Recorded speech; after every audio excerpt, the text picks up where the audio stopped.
Welcome student, स्वागत है आप सबका आरबीएससी ऑनलाइन क्लासेस में। कैसे हैं आप लोग? और आपकी स्टडी भी आई होप कि बहुत अच्छी चल रही होगी। आज से हम शुरू करेंगे एक सीरीज आपके एसएसटी के इम्पोर्टेंट क्वेश्चंस की। आपको बहुत इंतजार है जिसका, वो हम आज से शुरू करने जा रहे हैं। तो हम पेपर वाइज कुछ पेपर्स की शक्ल में बनाएंगे, तो आपके लिए सारे इंपॉर्टेंट क्वेश्चंस जो है वो हम एक पेपर के रूप में ही लेके आएंगे, ताकि आपको सॉल्व करने में भी आसानी हो। तो चलिए शुरू करते हैं हमारे इंपॉर्टेंट क्वेश्चंस। लेकिन उससे पहले कुछ एक चीजें मैं आपको बताना चाहती हूँ जो आपको पेपर सॉल्व करते समय अच्छे से ध्यान रखनी है। सबसे पहली बात ध्यान रखना है कि इस बार आपके पेपर सॉल्यूशन का टाइम जो है वो बहुत कम हो गया है। जो टाइम आपको 3 घंटे 15 मिनट यानी 3.25 घंटे मिला करता था, अब 2.25 घंटे यानी 2 घंटे 45 मिनट मिलेगा। ऐसा इसलिए है कि कुछ क्वेश्चंस कम कर दिए गए हैं, कुछ क्वेश्चंस की लेंथ कम कर दी गई है, तो ऐसे में आपको टाइम भी कम मिलेगा। तो आपको टाइम अकॉर्डिंगली डिवाइड करके ही पेपर देना है। टोटल जो मैक्सिमम मार्क्स होंगे वो 80 नंबर का होगा, वो भी आपको पता है। उसके बाद में कुछ चीजें आपको ध्यान में रखनी है। एक तो क्वेश्चन सारे करने हैं, यानी 1 से लेकर और 23 तक सारे क्वेश्चंस करने हैं। लेकिन बच्चे जो हैं वो बहुत गड़बड़ी करते हैं। कहाँ जो आपका 3 वाला जो आपको इंस्ट्रक्शन दिया गया है, निर्देश, वो अच्छे से पढ़ो। For questions having more than one part, the answers to those parts is to be written together in continuity। एक से अधिक भाग वाले प्रश्न के लिए उन भागों के उत्तर एक साथ लिखा जाना अनिवार्य है। इसका मतलब ये है कि आपका जो पहला क्वेश्चन आएगा, देखो पहला क्वेश्चन, उसमें 12 यानी कि 12 भाग हैं। यानी पहले क्वेश्चन में 12 क्वेश्चन है जो कि ऑब्जेक्टिव टाइप होंगे, है ना। तो वो सारे ऑब्जेक्टिव टाइप क्वेश्चंस के आंसर एक साथ लिखने हैं आपको। ऐसा नहीं कर सकते कि इसका अभी तीसरे का पहले लिख दूं, 8वें का, हाँ, वो आपको कंटिन्यूटी में ही लिखने हैं और एक साथ लिखने हैं। दूसरे का पहले, तीसरे का बाद में, ऐसे नहीं, वो दूसरे का पहले और पहले का बाद में, ऐसा नहीं लिखना है। कंटिन्यूटी में लिखना है, यानी 1 2 3 4 5 6 7 8 ऐसे ही लिखना है। ठीक वैसे ही उसके बाद में आपके 6 क्वेश्चन, जो दूसरे क्वेश्चन में 6 क्वेश्चन आएंगे, फिल इन द ब्लैंक वाले, खाली स्थान भरो वाले, वो भी आपको 1 2 3 4 के हिसाब से ही लिखने हैं। और तीसरे में आपके 12 अति लघुत्तरात्मक प्रश्न आएंगे, उनके आंसर भी आपको कंटिन्यूटी में देने हैं। समझ रहे हो ना? तो वरना आपके मार्क्स कट हो जाएंगे और बच्चे बहुत गड़बड़ी करते हैं। जब भी हम ऑफलाइन भी एग्जाम लेते हैं तो बच्चे यही गलती करते हैं। तो आपको ये ध्यान रखना है कि पहला, दूसरा, तीसरा प्रश्न जो है, चाहे वो ऑब्जेक्टिव टाइप यानी कि जो विकल्प वाले प्रश्न हो, चाहे वो खाली स्थान वाले प्रश्न हो, या फिर अति लघुत्तरात्मक वाले प्रश्न हो, उनके जवाब आपको एक साथ देने हैं और कंटिन्यूटी में देने हैं। एक साथ भी देने हैं और कंटिन्यूटी में देने हैं, ठीक है ना। चलो शुरू करते हैं। सबसे पहले आपका खंड ए या सेक्शन ए, जो जिसमें पहला क्वेश्चन आएगा बहुविकल्पीय या एमसीक्यूज वाला, ठीक है ना। बहुविकल्पीय या एमसीक्यूज वाला किस तरह के क्वेश्चन आएंगे? कस्टम यूनियन ज़ोल्वरीन का गठन किस वर्ष किया गया? In which year was the custom union called as Zollverein formed? ठीक है ना। तो उसका सही आंसर है 1834 में। तो आपको सबसे पहले प्रश्न 1 लिखना है। उसके बाद में देखो आपको इसी तरह से लिखना है, ये मैं आपको बता देती हूँ। पहला जैसे आप लिखना जब शुरू करते हो तो आपको क्वेश्चन 1, उसके बाद में आंसर्स में या तो आप एक सारणी बना दो जैसी आपकी डेस्क वर्क्स में आपको मिलती है, या फिर आप एक काम करो कि इसको इस तरह से लिखो, नंबर 1, नंबर 2, नंबर 3। तो ये आप पहले ही लगा दीजिए, ये आप मार्क्स पहले ही लगा दीजिए। उसके बाद में जैसे जैसे आपको आंसर आते जाए आप लिखते जाइएगा, लेकिन लिखने ऐसे ही हैं, ठीक है ना। 4 5 ये सारे एक साथ कंटिन्यूटी में ही लिखने हैं। तो ये अकॉर्डिंगली इसी तरह आपको फिल करने हैं सारे के सारे। अगला क्वेश्चन है, काऊर कौन था? Who was Cavour? तो आप सबको पता है, काऊर सार्डिनिया पीडमोंट के प्राइम मिनिस्टर, चीफ मिनिस्टर या प्रधानमंत्री थे। ब्रेटन वुड्स सम्मेलन में किस संगठन की स्थापना की गई थी? बच्चे बड़े कंफ्यूज होते हैं, कोई WHO लिखाता है, कोई यूनिसेफ लिखाता है। ब्रेटन वुड्स सम्मेलन में 2 संगठन स्थापित हुए थे। पहला वर्ल्ड बैंक, लेकिन उसका नाम उस समय वर्ल्ड बैंक या विश्व बैंक नहीं था। तो हमारा सही आंसर होगा अंतरराष्ट्रीय मुद्रा कोष या इंटरनेशनल मॉनेटरी फंड। क्वेश्चन क्या है? Which organization was founded in Bretton Woods conference? तो इंटरनेशनल मॉनेटरी फंड, यहां आपको IMF लिखा हुआ भी मिल सकता है। पंजाब में भूमि क्षरण का मुख्य कारण क्या है निम्न में से? विच one of the following is the main cause of land degradation इन पंजाब? तो अत्यधिक सिंचाई जो होती है उसकी वजह से ऐसा होता है, over irrigation is the right answer. तो आपको ये राइट आंसर है ना, ऐसे 1 2 3 4 लगा के उसके बाद में इनका जो ऑप्शन नंबर है, ए है या बी है या सी है, वो लिख के और वो आंसर लिखना है। तो बहुत कम जो है स्पेस में आप सारा आंसर दे पाओगे। उसके बाद में फिफ्थ है, काली मिट्टी को किस नाम से भी जाना जाता है? काली मिट्टी को रेगुर मिट्टी भी कहते हैं और काली मिट्टी को कपास मिट्टी भी कहते हैं। तो यानी ये दोनों ही ऑप्शन सही है, D is the right answer. Sariska Tiger Reserve किस राज्य में स्थित है? In which state is Sariska Tiger Reserve situated? तो आप सबको पता है सारिस्का भरतपुर के पास है, भरतपुर राजस्थान में है, तो ये कहाँ है? राजस्थान राज्य में। नेक्स्ट क्वेश्चन है, निम्नलिखित में से कौन सी कृषि प्रणाली में एक ही तरह की फसल बड़े क्षेत्र में उगाई जाती है? Which one of the following describes as a system of agriculture where a single crop is grown over a large area? तो एक ही फसल उगाई जाती है, दूसरी बार बार फसलों का जो है पुनर्चक्रण नहीं किया जाता। वो किस में होता है? प्लांटेशन क्रॉप में, यानी कि बागानी कृषि में। बागान या प्लांटेशन जो होते हैं वो इसी तरह किए जाते हैं। फिर है, श्रीलंका में अधिकांश लोगों द्वारा कौन सी भाषा बोली जाती है? Which language is spoken by most of the people in Sri Lanka? ये आपको बदल के पूछा जा सकता है कि कम लोगों द्वारा कौन सी भाषा बोली जाती है, ठीक है। या फिर बेल्जियम का पूछा जा सकता है कि बेल्जियम में अधिकांश लोगों द्वारा कौन सी भाषा बोली जाती है, बेल्जियम में अल्पसंख्यकों द्वारा कौन सी भाषा बोली जाती है। ये बदल के पूछ सकते हैं, तो ये आपको फैक्ट्स याद रखने हैं। श्रीलंका में अधिकांश लोगों द्वारा सिंहली या सिंहाला लैंग्वेज बोली जाती है। निम्नलिखित में से किस देश में सरकार का संघीय स्वरूप है? Which of the following countries has a federal form of government? Bharat, USA, Switzerland या सभी? तो हम सबको पता है कि भारत में भी संघ है, फेडरलिज्म है, यूएसए में भी है और स्विट्जरलैंड में भी है, यानी इन सब में संघीय सरकार बनी हुई है। नेक्स्ट क्वेश्चन है, the classification of Nations bye UNDP is done on the basis of? UNDP द्वारा राष्ट्रों का वर्गीकरण किसके आधार पर किया जाता है? तो आपको याद रखना है कि वर्ल्ड बैंक या विश्व बैंक जो है वो राष्ट्रों का वर्गीकरण सिर्फ प्रति व्यक्ति आय के आधार पर करता है, पर कैपिटा इनकम के आधार पर। लेकिन यूएनडीपी इसमें बाकी बहुत सी चीजें शामिल करता है, जिसमें शिक्षा भी है, जिसमें शिशु मृत्यु दर भी है, जिसमें जेंडर रेशियो भी है, तो वो सब इसमें शामिल होते हैं। तो per capita income, life expectancy, infant mortality rate या ऑल, तो हम ऑल को टिक करेंगे क्योंकि यूएनडीपी इन सबको शामिल करता है। यूएनडीपी क्या है?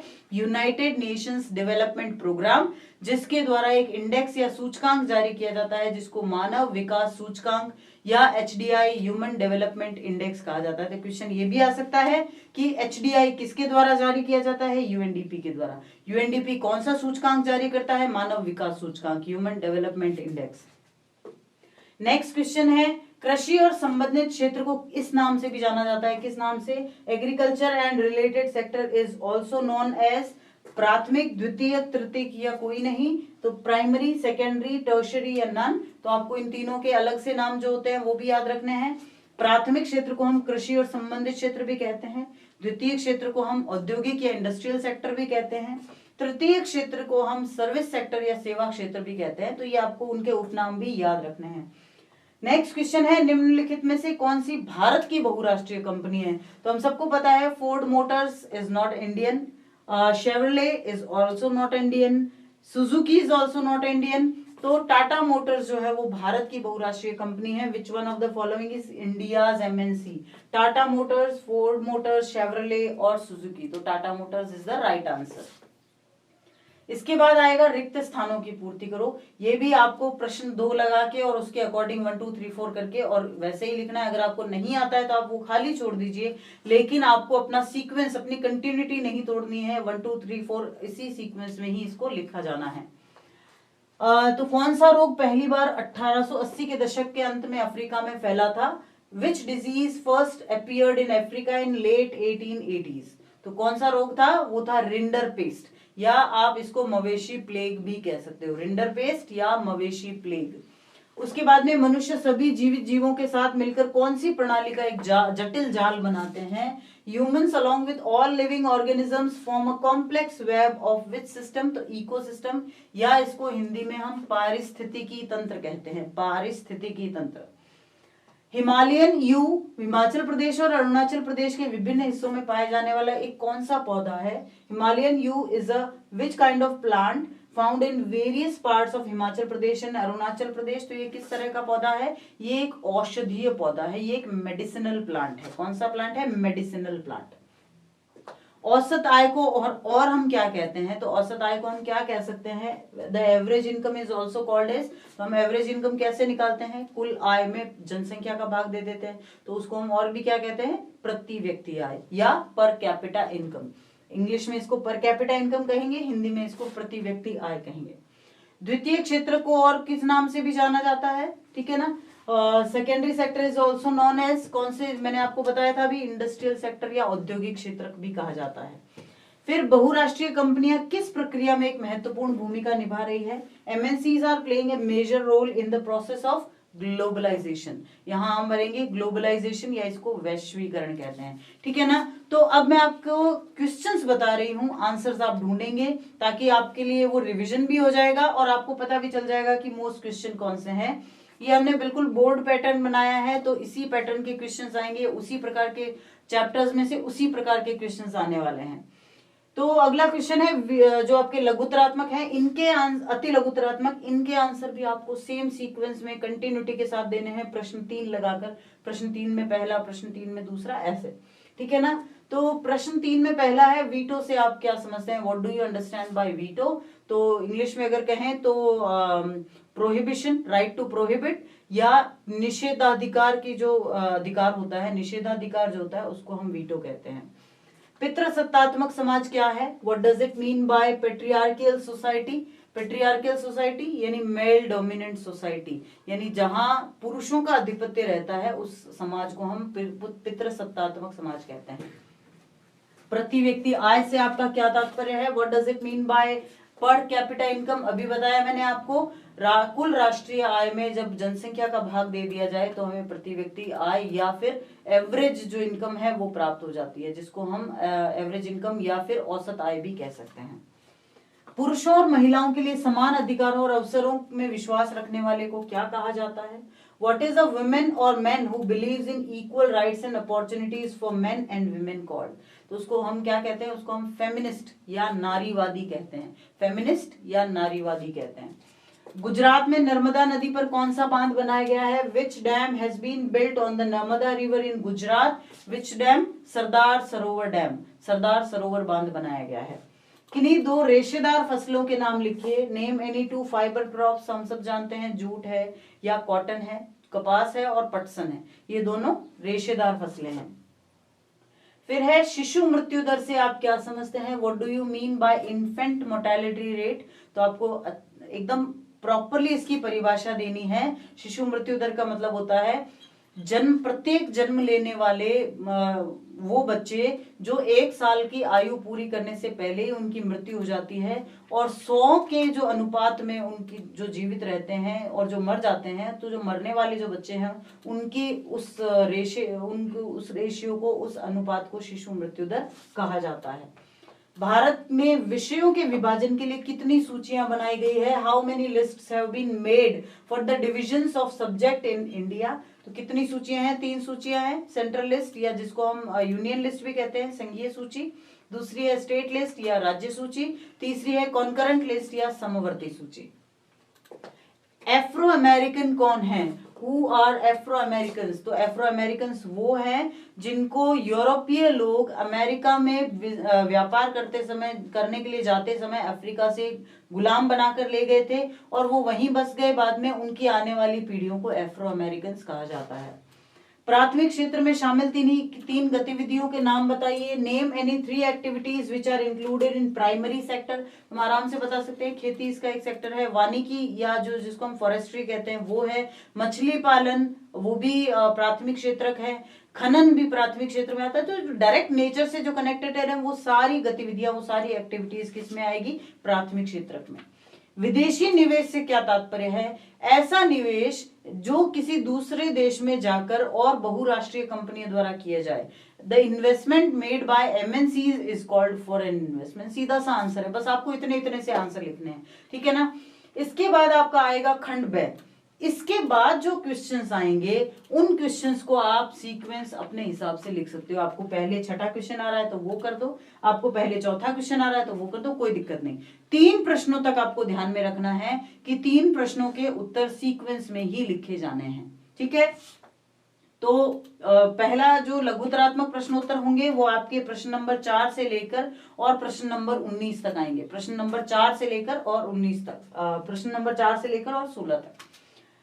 नेपोलियन की 1804 की संहिता के प्रावधान लिखिए। Right the provisions of the Napoleonic code of 1804। ये आपके पहले चैप्टर में से है। हिस्ट्री का जो पहला चैप्टर है आपके नेशनलिज्म इन यूरोप, यूरोप में राष्ट्रवाद का उदय, वहां से है। फिर है असहयोग आंदोलन में भाग लेने के प्रति बागानों के मजदूरों की क्या प्रतिक्रिया थी। What was the opinion of plantation workers towards the participation in non cooperation movement. ये आपका जो सेकंड चैप्टर है हिस्ट्री का, जो कि भारत में राष्ट्रवाद का उदय है, उससे लिया गया है। उसके बाद में थर्ड जो है वो आपके थर्ड चैप्टर में से लिया गया है। भोजन लंबी दूरी के सांस्कृतिक आदान प्रदान के कई उदाहरण प्रस्तुत करता है, इसकी व्याख्या कीजिए। Food offers many examples of long distance cultural exchange, explain, ठीक है। उसके बाद 7वां क्वेश्चन है, किन्हीं 3 ऐसे राज्यों के नाम बताइए जहां काली मिट्टी पाई जाती है। इस पर मुख्य रूप से कौन सी फसल उगाई जाती है। तो ऐसे क्वेश्चंस के आंसर आप प्रॉपरली जो है सेक्शंस में देंगे। सबसे पहले वे राज्य जहां काली मिट्टी पाई जाती है, जिनमें आप महाराष्ट्र का नाम ले सकते हो, उसके बाद में कर्नाटका का नाम ले सकते हो, मध्य प्रदेश का नाम ले सकते हो। उसके बाद ये बताना है कि इस पर मुख्यतः कौन सी फसल उगाई जाती है। तो कॉटन या कपास की फसल मुख्यतः काली मिट्टी में उगाई जाती है। स्थानिक और विलुप्त प्रजातियों के बीच अंतर स्पष्ट करें और इसका उदाहरण भी दे। Differentiate between endemic and extincted species, give examples also. तो आपको प्रॉपरली जो है एक टेबल बना के बीच में लाइन खींच के आप करते हो ना, अंतर करते हो, ठीक वैसे ही आपको आंसर देना है। बेटा 2 नंबर का सवाल होता है, तो 2 नंबर है तो आपको तभी मिलेंगे जब आप प्रॉपर उसका आंसर देंगे। तो कम से कम आपको 2 अंतर बताने हैं और 2 एग्जाम्पल देने हैं इनके। उसके बाद में गेहूं की खेती के लिए अनुकूल भौगोलिक परिस्थितियों का वर्णन करें। तो ऐसे में हमेशा आपके इस प्रकार के आंसर देना है कि पॉइंट वाइज देना है कि 1 2 3 4 करके पॉइंट वाइज आंसर देना है इसका। Describe the geographical conditions for the cultivation of wheat. उसके बाद में श्रीलंका में जातीय संरचना की व्याख्या करें। Explain the ethnic composition of Sri Lanka. ये आपके सिविक्स के पहले चैप्टर जो पावर शेयरिंग है, शक्तियों का बंटवारा, उसमें से लिया गया है। 11वां प्रश्न है, 73वें संविधान संशोधन में कौन से प्रावधान किए गए थे। Which provisions were done in the 73rd amendment, जो पंचायती राज से संबंधित था, जिसमें रिजर्वेशन दिया गया है, जिसमें सीटों का बंटवारा किया गया, वो सब प्रोविजंस आपको इसमें लिखने हैं। चुनाव करवाए जाएंगे, चुनाव जो है वो रेगुलर टर्म से होंगे, उनको शक्तियां भी दी गई, ये सब आपको इसमें लिखने हैं। उसके बाद में प्रश्न 12वां जो है वो आपका थर्ड चैप्टर डेमोक्रेसी और डाइवर्सिटी में से है, लोकतंत्र और विविधता में से। रजत पदक जीतने वाले ऑस्ट्रेलियाई एथलीट पीटर नॉर्मन ने टॉमी स्मिथ और जॉन कार्लोस के लिए अपना समर्थन कैसे दिया। How did the silver medal winning Australian athlete Peter Norman shows his support for Tommy Smith and John Carlos. ठीक है, सिंपल सा सवाल है, किस तरह से उन्होंने अपना विरोध प्रदर्शन किया था ये बताना है। विकास को मापने के लिए यूएनडीपी के मानदंड किस पहलू में विश्व बैंक के मानदंडों से भिन्न है। In what aspect the UNDP's criteria for measuring development are different from the criteria of World Bank. ये मैंने आपको शुरू में बताया, वर्ल्ड बैंक सिर्फ पर कैपिटा इनकम या प्रति व्यक्ति आय को ध्यान में रखता है। यूएनडीपी इसके साथ साथ बहुत सी चीजों को शामिल करती है, जिसमें शिक्षा है, शिशु मृत्यु दर है, लैंगिक जो अनुपात है उसको भी शामिल किया जाता है, शैक्षणिक अनुपात को भी शामिल किया जाता है, सारी चीजों को इसमें शामिल किया जाता है। विनिमय की वस्तु विनिमय प्रणाली के किन्हीं 2 दोषों की व्याख्या करें। ये आपके इकोनॉमिक्स के थर्ड चैप्टर में से है। Explain any 2 demerits of barter system of exchange. जो वस्तु विनिमय में किस प्रकार से परेशानियां आती थी ये आपको बताना है। द्वितीय क्षेत्र पर एक संक्षिप्त टिप्पणी लिखिए। सेकेंडरी जो आपका सेक्टर है उस पर एक नोट या एक आपको छोटा सा ब्रीफ एक्सप्लेनेशन देना है। तो ये आपके वो क्वेश्चंस है। और उसके साथ ही चौथे चैप्टर में से भी एक क्वेश्चन आएगा, वैश्वीकरण से क्या तात्पर्य है, ये उपभोक्ताओं को कैसे प्रभावित करता है। What does it mean by globalization? How it affects consumers? Consumers पर सिर्फ consumers का बताना है कि उन पर इसका क्या प्रभाव पड़ता है। ठीक है। तो जब 2 नंबर का जब आपके क्वेश्चन आता है तो उसकी शब्द सीमा जो है वो लगभग 50 शब्द है।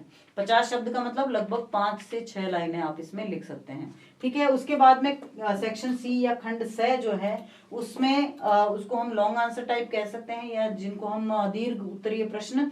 100 शब्द इनकी सीमा है, यानी कि 10 से 12 लाइनें, यानी एक पेपर आप इसमें लिख सकते हैं। तो सबसे पहला इसमें 4 प्रश्न आएंगे और चारों ही प्रश्न अथवा में आएंगे। ठीक है ना, बहुत अच्छी बात है, ये आप चूज कर सकते हैं कि आपको कौन सा प्रश्न करना है। जैसे पहला क्वेश्चन जो आएगा वो आपके इतिहास के पहले चैप्टर में से आएगा। तो पहला क्वेश्चन, इटली के एकीकरण की व्याख्या करें। तो इटली का एकीकरण और जर्मनी का एकीकरण, साथ ही साथ ब्रिटेन का एकीकरण और ग्रीस, ये 4 जो है बहुत इंपॉर्टेंट है। इन चारों में से एक ही आने की संभावना है। तो इटली के एकीकरण की व्याख्या करें और यूनानी स्वतंत्रता संग्राम पर एक निबंध लिखिए। ये दोनों अथवा में हैं, तो आपको इनमें से एक सेलेक्ट करना होता है। Explain the unification of Italy और write an essay on the Greek War of Independence. ठीक है। अगला जो क्वेश्चन आएगा वो आपके ज्योग्राफी में से आएगा, और ज्योग्राफी में से भी आपके 3rd चैप्टर में से क्वेश्चन के आने की संभावना है। बल्कि लॉन्ग आंसर टाइप जो क्वेश्चन है वो 3rd चैप्टर में से ही आएगा, जो आपका वाटर रिसोर्स या जल संसाधन वाला है। क्योंकि आपका जो ब्लूप्रिंट बनाया है हमने उसी के अकॉर्डिंग आपका पेपर भी प्रिपेयर किया है। जो ब्लूप्रिंट है एग्जैक्टली उसी के अकॉर्डिंग, जिसमें से जितने नंबर के प्रश्न आते हैं हमने वही दिए हैं। तो 3rd चैप्टर में से एक इंपॉर्टेंट क्वेश्चन है, बहुउद्देशीय परियोजनाओं से क्या तात्पर्य है। बहुउद्देशीय परियोजना के गुण और दोषों की सूची बनाइए। What does it mean bye multipurpose projects, list the merits and demerits of multipurpose project. इसके अलावा इंपॉर्टेंट क्वेश्चन बनता है कि किसी क्षेत्र में जल संसाधन प्रचुर मात्रा में होने पर भी कई बार पानी की कमी वहां हो सकती है, कैसे हो सकती है ये आपको एक्सप्लेन करना है। How is water scarcity possible in an area even when water resources are ample there. ठीक है ना, तो ये आपको एक्सप्लेन करना है। फिर है आप अगला जो क्वेश्चन आएगा वो आपके सिविक्स यानी कि नागरिक शास्त्र के 4थे चैप्टर में से आएगा, जो कि है जेंडर, कास्ट एंड रिलीजन, उस चैप्टर में से आएगा। तो आपके अनुसार सांप्रदायिकता कैसे एक चुनौती है, इसके 3 तर्क लिखिए। According to you how communalism is an challenge, write any 3 arguments. और उसके अलावा जेंडर डिस्क्रिमिनेशन का भी एक बहुत इंपॉर्टेंट क्वेश्चन बनता है। जीवन के विभिन्न पहलुओं का, उन पहलुओं का उल्लेख करें जिनमें भारत में महिलाओं के साथ भेदभाव किया जाता है या उनको वंचित किया जाता है। Mention different aspects of life in which women are discriminated or disadvantaged in India.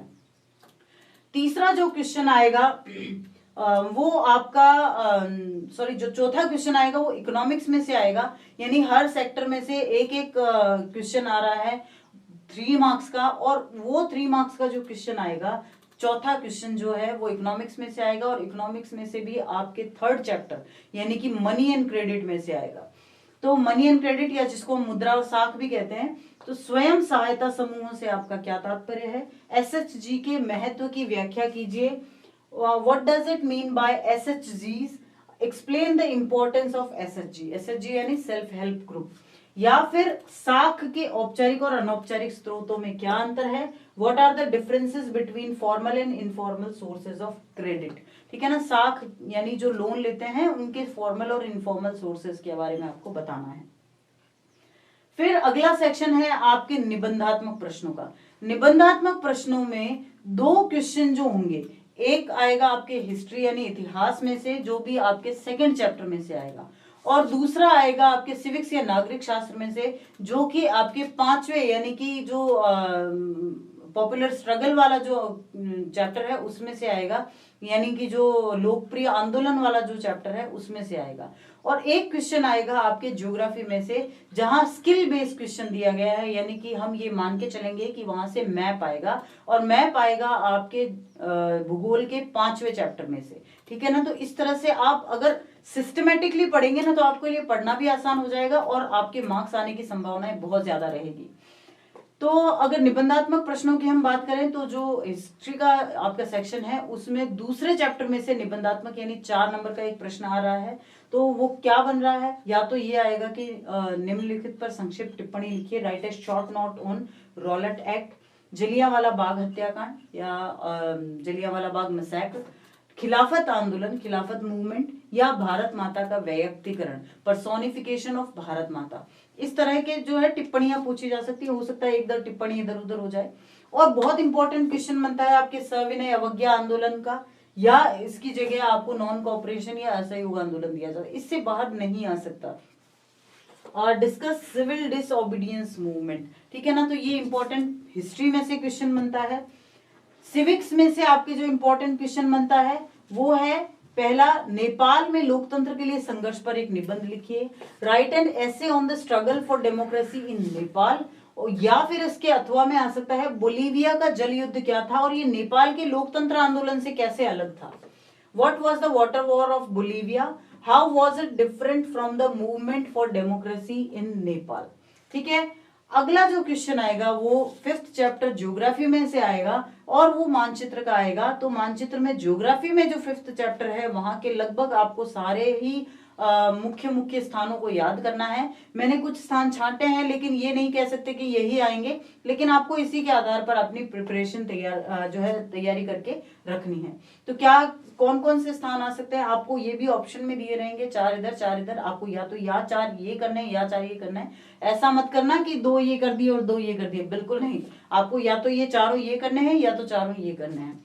जैसे रावत भाटा, नरोरा, एन्नोर, रिहंद, बालाघाट, चित्रदुर्ग, पारादीप या मयूरभंज, ये 4 के जो सेगमेंट है इनमें से एक आपको सेगमेंट मैप में फिल करना है।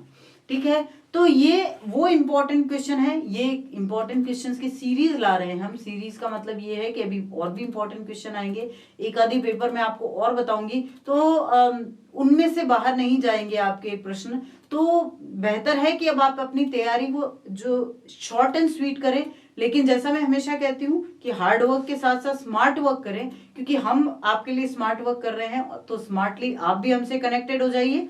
तो जल्दी ही मिलेंगे इसी सीरीज के अगले वीडियो के साथ, जहां हम आपको इंपॉर्टेंट क्वेश्चंस और भी बताएंगे। तो जल्दी ही मिलते हैं, तब तक के लिए थैंक यू।